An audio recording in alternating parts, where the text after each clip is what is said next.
राही ने पूछताछ की है, रजनी लाई है रिश्ता और अनुपमा ने पेपर साइन करवाए हैं। Hey everyone, welcome back to my channel. Anupama serial के अपकमिंग एपिसोड में आप सबको देखने को मिलने वाला है कि अनुपमा को अपनी सातिर चाल में बुरी तरीके से फंसा लिया है रजनी ने।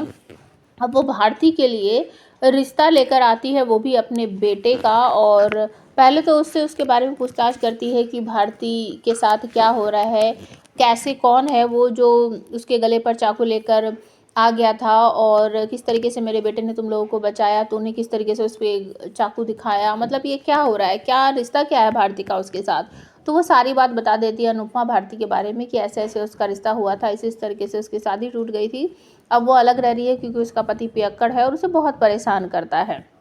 तो रजनी ये सारी बातें समझने के बाद एक नारियल जैसा कुछ लेकर आती है और कहती है कि आज मैं तुझसे तेरी बहुत प्यारी सी चीज़ मांग रही हूँ, तू मुझे निराश नहीं करेगी, और ये है उसका शगुन। तो अनुपमा बोलती है कि हाँ, कौन सी ऐसी चीज़ है जिसके लिए तू शगुन लेकर आई है।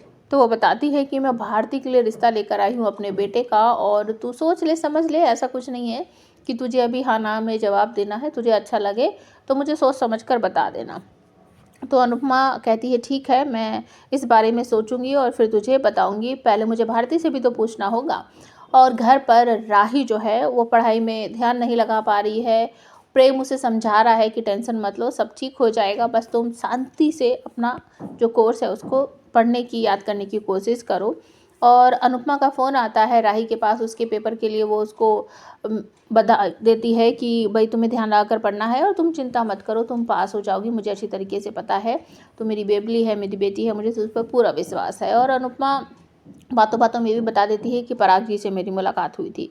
तो राही जो है वो घर से निकलने वाली है अपना एग्ज़ाम देने के लिए, तभी अचानक से सबका आशीर्वाद लेती है और पराग को वो पूछने लगती है कि माँ की आपसे मुलाकात हुई थी, क्या बात हुई, कैसे बात हुई। सब लोग ये सुनकर चौंक जाते हैं, लेकिन पराग तभी कह देता है कि मैं मुंबई एक मीटिंग अटेंड करने गया था, वहाँ बस आमना सामना हुआ था अनुपमा जी से, वैसे कोई बातचीत नहीं हुई थी। तो राही कहती है कि ठीक है, कोई बात नहीं, मैं निकलती हूँ, मेरा एग्ज़ाम है। तो वो सबसे आशीर्वाद लेकर निकल जाती है और तभी आ जाती है प्रार्थना। वो खुशखबरी देती है कि आप लोगों को पता है, अनु माँ की एडवाइस या फिर सलाह मानकर अंश ने बहुत बड़ा काम कर दिया है। जो उनका ब्रांड था ना, किसी ने धोखे से उनके ब्रांड को बंद करने की कोशिश की थी और नकली प्रोडक्ट दिखाकर सब बर्बाद कर दिया था, लेकिन अनु माँ ने जो बताया उस हिसाब से अंश ने काम किया, तो अब प्रोडक्ट भी सेल हो रहे हैं, इनकम भी हो रही है, रिव्यू भी अच्छे आ रहे हैं। तो सब कहते हैं कि ऐसा कैसे। तो वो दिखाती है कि ये है उसका एक बहुत ही अच्छी क्रीम जो कि बा ने बनाई है, और सब लोग इसी क्रीम को यूज़ कर रहे हैं, फेशियल वगैरह तो करवाना बंद कर दिया है।